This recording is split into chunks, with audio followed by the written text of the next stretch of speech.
నకారాత్మక శక్తి అంటే negative energy. Negative ఎనర్జీని మనం చెడు దృష్టి, నరఘోష, కనుదృష్టి, దృష్టి దోషం, నరగోల అంటూ ఇవన్నీ కూడా నెగెటివ్ ఎనర్జీ కిందే వస్తాయండి. కాబట్టి ఇవన్నీ కూడా మన ఇంటి మీద ఎటువంటి దృష్టి ప్రభావం కలగకుండా ఉండాలి అంటే తప్పకుండా అమావాస్యకు ఈ చిన్న చిన్న పరిహారాలు తప్పకుండా చేయవలసి ఉంటుంది. అమావాస్య రోజు గనక ఇటువంటి చిన్న చిన్న పరిహారాలు చేయటం వలన మనకున్నటువంటి నెగెటివ్ ఎనర్జీ, దృష్టి దోషం, నరగోల, నరఘోష ఇవన్నీ కూడా మటుమాయమైపోతాయి. అందుకు ముఖ్యంగా కావాల్సింది ఇట్లా ఉన్నటువంటి కొబ్బరికాయ ఒకటి కావాలండి. పూర్తిగా ఎండిపోయినటువంటి కొబ్బరికాయ, అందులో నీళ్లు కూడా ఉండవలసి ఉంటుంది. కాబట్టి కానీ తేలికగా ఉంటుందండి. ఈ కొబ్బరికాయని మాత్రం తీసుకొచ్చిన తర్వాత శుభ్రం చేయకూడదు, అంటే కడగకూడదనమాట.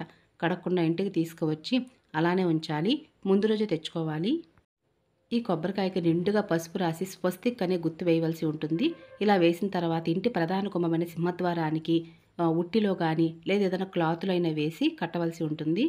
ఎందుకు ఇలా చేయాలి అంటే మాత్రం మీరు ఏదైనా జీవితంలో సాధించారు లేదా ఇప్పుడిప్పుడు జీవితంలో ఎదుగుతున్నారు అనుకున్నప్పటికీ కూడా అందరి కళ్ళు ఒకేలా ఉండవండి. మన ఇంట్లో ఎక్కడ వేసిన గొంగళి అక్కడే ఉంది, కానీ వారి ఇంట్లో చూసావా జీవితంలో ప్రతిరోజు కూడా అభివృద్ధి జరుగుతూనే ఉంది అని అన్నా చాలండి, అది నెగిటివ్ ఎనర్జీ కిందే వస్తుంది. కాబట్టి అటువంటి దృష్టి దోషం, కనుదృష్టి ఇవన్నీ కూడా మీ ఇంటి మీద పడకుండా ఉండాలి అంటే ఈ చిన్న పరిహారం తప్పకుండా చేయాలి. ఖర్చు లేని పరిహారం అనే చెప్పాలి, కానీ అద్భుతంగా పనిచేస్తుంది. మనమేమి రాత్రికి ధనవంతులు అయిపోవాల్సిన అవసరం లేదండి. ఉన్న ధనాన్ని జాగ్రత్తగా కాపాడుకుంటూ ఎటువంటి రోగాలు లేకుండా ఇంటిలిపాది కూడా ఆయురారోగ్యాలతో ఉన్నట్లయితే చాలండి. అది పెద్ద గొప్ప వరంగా భావిస్తూ ఈ రోజుల్లో జీవించవలసి వస్తుంది. అటువంటి ధనం ఎప్పుడూ కూడా ఇంట్లో ఉండాలని మనస్ఫూర్తిగా కోరుకుంటూ నిర్మలమైన మనసుతోటి ఈ విధంగా కొబ్బరికాయని తింటే తీసుకొచ్చి నిండుగా పసుపు రాసి స్వస్తిక్ గుర్తు వేసి మీ ఇంటి యజమానితో ఈ విధంగా కొబ్బరికాయని ఇంటి ప్రధాన గుమ్మని సింహద్వారానికి ఉట్టికి వేలాడదీయండి. ఒకళ్ళు ఉట్టి కనుక లేనట్లయితే క్లాత్లో కట్టేసి ఇంటి ప్రధాన గుమ్మ సింహద్వారానికి పై భాగంలో కట్టండి. ఇంట్లోకి ఎవరైనా వస్తున్నారంటే తప్పనిసరిగా వారి దృష్టి అనేది ఆ కొబ్బరికాయ మీద పడుతుంది. ఇలా ప్రతి అమావాస్యకు మార్చుకోవచ్చు. అందులోనూ రాబోయేది ఆదివారం అమావాస్య, చాలా శక్తివంతమైన అమావాస్య అండి. కాబట్టి ఈ కార్తీక అమావాస్య వేళ ఈ విధంగా ఈ చిన్న పరిహారం అయితే చేసి చూడండి, గొప్ప ఫలితాలు కలుగుతాయి. అలాగే ఇంట్లో నెగిటివ్ ఎనర్జీ ఉంది అనే విషయం ఎలా తెలుస్తుంది అంటే మీరు అనుకునేదేనండి. చెడు దృష్టి, కనుదృష్టి, నరఘోష, నరకోల ఇవన్నీ కూడా నెగిటివ్ ఎనర్జీ కదా. మరి ఇవన్నీ కూడా మన మీద పడాయి. ఈ ప్రయోగం మన మీద ఎలా జరుగుతుంది అనే విషయం ఎలా తెలుస్తుంది అంటే, ఒక మాటలో చెప్పాలి అంటే ఇంట్లో నెగిటివ్ ఎనర్జీ ఉందనే విషయం ఎలా తెలుస్తుంది అని అంటే, ఇంట్లో గొడవలు ఊరుకూరుకుని అయిపోతూ ఉంటాయండి. అంటే భార్య భర్తల మధ్యన సఖ్యత ఉండదు. ఒకరి మాట ఒకరు వినటానికే చికాకుగా అనిపిస్తుంది. ఇంట్లో పెద్దవాళ్ళు ఉంటే పెద్దవాళ్ళతో కూడా గొడవ అయిపోతూ ఉంటుంది. అలాగే పిల్లలు ఉన్నా కూడా చికాకు పెడుతూ ఉంటారు. పిల్లలు కూడా మీ మాట వినరు. ఇవి ఎప్పుడు జరుగుతూనే ఉంటాయి కదండి లైఫ్ స్టైల్లో అని అంటే, వృధాగా ఖర్చు కూడా అయిపోతూ ఉంటుందండి. అంటే అనుకోకుండా హాస్పిటల్ ఖర్చులు అయిపోతూ ఉంటాయి. అనుకోని ఖర్చులు ఎక్కువగా జరుగుతూ ఉంటాయి ఇంట్లో. ఎవరికైనా ధనం ఇచ్చినట్లయితే ఆ ధనం అనేది వెనక్కి రాదండి. మళ్ళీ ఆ డబ్బు కూడా తిరిగి మీరే కట్టవలసిన పరిస్థితి అయితే ఏర్పడుతూ ఉంటుంది. ఇదంతా కూడా నెగిటివ్ ఎనర్జీ కింద వస్తుంది. ఎప్పుడూ లేదు ఏంటి, ఎప్పుడు ఇలా జరుగుతుంది ఏంటి అని అనుకునే లోపే విషయం అనేది మన చేయి దాటిపోతుందండి. కాబట్టి ఇటువంటి చిన్న చిన్న పరిహారాలు తప్పకుండా అందరూ చేయవచ్చు. ఒక్క మాటలో చెప్పాలి అంటే ఖర్చు లేని పరిహారాలేనండి. ఇవన్నీ కూడా అతి తక్కువ ఖర్చుతోనే మన ఇంట్లో స్వయంగా ఇంట్లో నెగిటివ్ ఎనర్జీ అనేది బయటికి పారద్రోలవచ్చు. అందుకు గాను ముఖ్యంగా కావాల్సిన నిమ్మకాయ కావాలండి. అద్భుతంగా పనిచేస్తుంది నిమ్మకాయ అనేది. కాబట్టి ఇలా పండిపోయిన నిమ్మకాయ లేదా పచ్చి నిమ్మకాయ అయినా సరే తీసుకోవచ్చు. మధ్యలోకి రౌండ్గా కట్ చేసుకోండి. పసుపు కుంకుమతోటి ఎక్కడా కూడా ఖాళీ లేకుండా ఈ విధంగా శుభ్రంగా అద్దేసేయండి. అద్దిన తర్వాత మీ దగ్గర మిరియాలు ఉన్నా లేదా లవంగాలు ఉన్నప్పటికీ కూడా అందులో 5 లేదా 7 నిమ్మకాయలు గుచ్చవలసి ఉంటుందండి. ఈ విధంగా గుచ్చిన తర్వాత ఒక తమలపాకు తీసుకుని ఆ తమలపాకు పైన రాళ్ళ ఉప్పును పోయాలి. గుప్పుడుతో నిండుగా తీసుకొని ఆ తమలపాకు పైన పోసి ఈ నిమ్మకాయ పెట్టి లవంగాలు గుచ్చిన నిమ్మకాయని పెట్టవలసి ఉంటుంది. ఇలా పెట్టినటువంటి ఈ తమలపాకుని ఇంటి ప్రధాన గుమ్మని సింహద్వారానికి ఇరుప్రక్కలా కూడా పెట్టవలసి ఉంటుందండి. ఈ విధంగా షాప్ దగ్గర కూడా పెట్టవచ్చు. మీరు ఏదైనా వ్యాపారం చేస్తున్నారు వ్యాపార స్థలంలో కూడా పెట్టవచ్చండి. అలాగే ఇందాక చూపించిన కొబ్బరికాయ కూడా అంతేనండి. మీరు వ్యాపారం జరిగే ప్రదేశంలో కూడా ఆ కొబ్బరికాయని కట్టవచ్చు. సరేనండి, అమావాస్య రోజున ఎందుకు చేయాలి అని అడిగే వారందరికీ చెప్తున్నానండి. మనం ఎలా అయితే పండుగ పర్వదినాలు పలానా రోజే పూజ చేయాలని మన శాస్త్రాలు ఎలా అయితే చెప్తున్నాయో ఇటువంటి చిన్న చిన్న పరిహారాలు అనేవి అమావాస్య రోజునే చేయాలని కూడా చెప్తున్నాయండి. ఇక్కడ మనమేమి ఎక్కువగా ఖర్చు అనేది పెట్టడం లేదు. కాబట్టి ఇక్కడ తక్కువ ఖర్చుతోనే ఇంట్లో నెగిటివ్ ఎనర్జీ అనేది బయటకు పారద్రోలవచ్చు. ఇలా 3 లవంగాలు, 5, 7 లవంగాలు కూడా పెట్టవచ్చు. లవంగాలు లేనప్పుడు మిరియాలు కూడా పెట్టవచ్చు. ఇలా మీరు అమావాస్య తర్వాత అంటే అమావాస్య తిథి సమయం అయిపోయిన తర్వాత మరుసటి రోజున ఉప్పది తీసేసి ఆ ఉప్పు నీళ్ళల్లో కలిపి ఎవరు తొక్కని ప్రదేశాన్ని వేయవలసి ఉంటుంది. ఆ నిమ్మకాయలు కూడా అంతేనండి. అంతేకాని ఎవరి ఇంటి ఎదురుంగా మాత్రం వేయకూడదు. ఇక్కడ మీకు కొన్ని రకాల పరిహారాలని చూపిస్తున్నానండి. ఎందుకంటే అందరికి కూడా అన్ని దగ్గర అన్ని వస్తువులు ఉండకపోవచ్చు. కాబట్టి ఇందులో ఏదైనా సరే మీరు ఉపయోగించినా సరే, ఏ పరిహారం ఉపయోగించినా కూడా అత్యంత అద్భుతంగా పనిచేస్తాయి. అమావాస్య రోజున తప్పనిసరిగా ఇల్లంతా కూడా తడిగుడ్డ పెట్టుకోవాలండి. అంటే మాప్ పెట్టుకోవాలి. మాప్ పెట్టేటప్పుడు నీళ్ళల్లో రాళ్ళ ఉప్పు వేయాలి తప్పనిసరిగా. మాప్ పెట్టిన తర్వాత ఇల్లంతా ధూపం వేయవలసి ఉంటుంది. అందుకు గాను కొబ్బరి పీస్ అయితే కావాల్సి ఉంటుంది. కొబ్బరి పీసు అలాగే వేపాకులు కావాలండి. మిరియాలు, లవంగాలు, అలాగే ఆర్తబిళ్ళలు, ఇంకా కొంచెం పంచదార వేయాలండి. పంచదార ప్లేస్‌లో మీరు ఆవు నెయ్యి కూడా వేయవచ్చు. ఇలా వేసిన తర్వాత మరి కొద్దిగా కొబ్బరి పీస్ తీసుకొని అందులో సాంబ్రాణి పౌడర్ అయితే పెట్టవలసి ఉంటుంది. సాంబ్రాణి పౌడర్ గానీ, గుగ్గిలం గానీ, లేదా మంచి సువాసన వచ్చే పౌడర్ ఏదైనా ఉన్నట్లయితే అందులో ఈ కొబ్బరి పీస్‌లో పెట్టేసి, ఈ కొబ్బరి పీస్‌లోనే ఆర్తబిళ్ళ కూడా పెట్టి వెలిగించవచ్చండి. ఇలా వెలిగించడం వల్ల త్వరగా వెలుగుతుంది. అలాగే ధూపం కూడా చాలా బాగా వస్తుంది. ఈ ధూపాన్ని ఇలా అమావాస్య రోజున ధూపం వేసినట్లయితే ఇంట్లో నెగిటివ్ ఎనర్జీ ఇట్టే పటాపంచలైపోతుందని చెప్పడంలో ఎటువంటి సందేహం లేదండి. చాలా అద్భుతంగా పనిచేస్తుంది.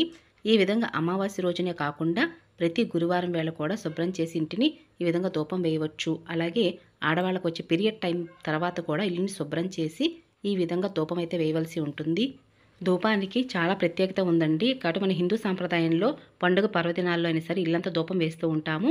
కాబట్టి ఇలా అమావాస్య రోజైనా సరే గురువారం వేళ పీరియడ్ టైం అయిన తర్వాత ఇల్లంతా శుద్ధి చేసిన తర్వాత ఇల్లంతా ఇలా ధూపం వేయటం వల్ల ఇంట్లో నెగిటివ్ ఎనర్జీ ఇట్టే బయటికి వెళ్ళిపోతుంది.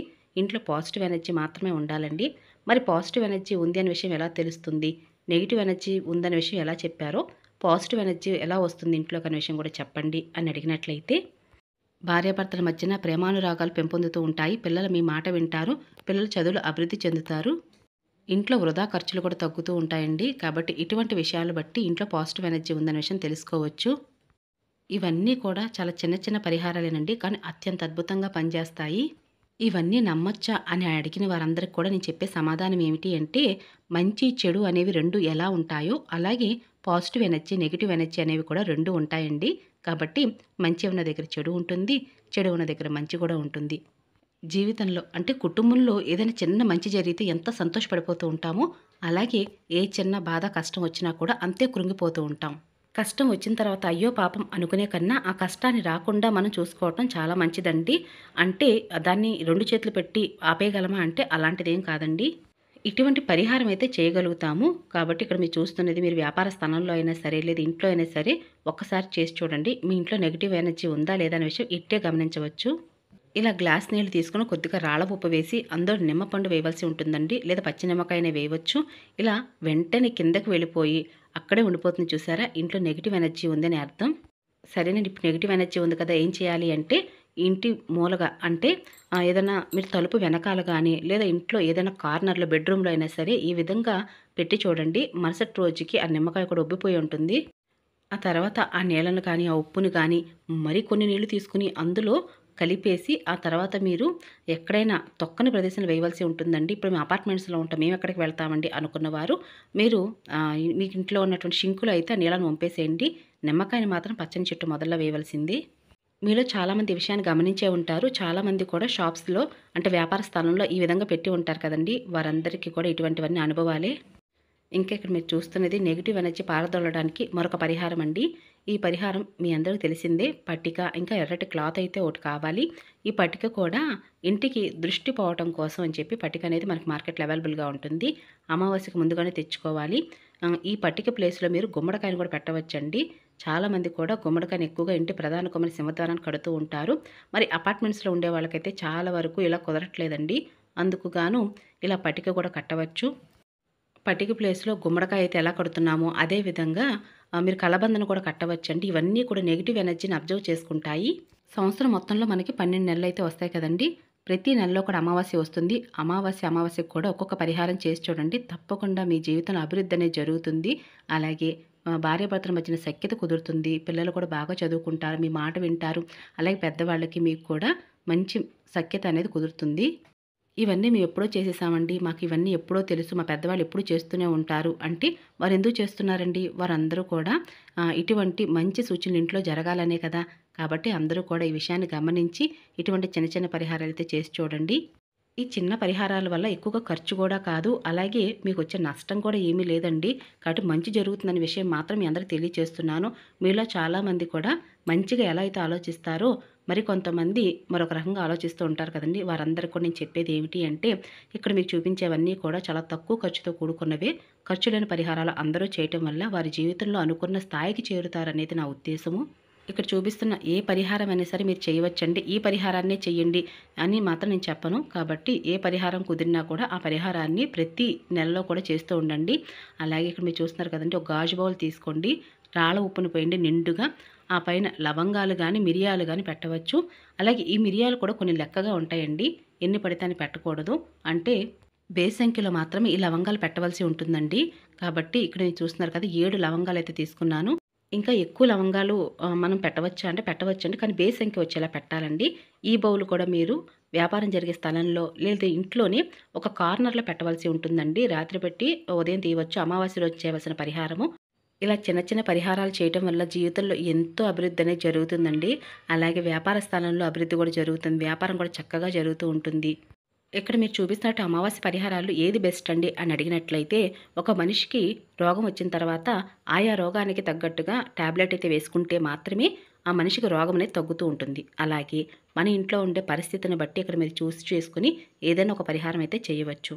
ఇక ఇదేనండి ఈరోజు వీడియో. మీ అందరికీ నచ్చింది, యూస్ఫుల్ అవుతుంది అనుకుంటున్నాను. మీకు కనుక వీడియో నచ్చినట్లయితే తప్పకుండా వీడియోని లైక్ చేసి, షేర్ చేసి, కామెంట్ చేయండి. ఇక ఇదేనండి ఈరోజు వీడియో. మరొక మంచి పూజా విధానంతో మళ్ళీ కలుసుకుంటానండి. ఇక అప్పటి వరకు నమస్కారం అండి.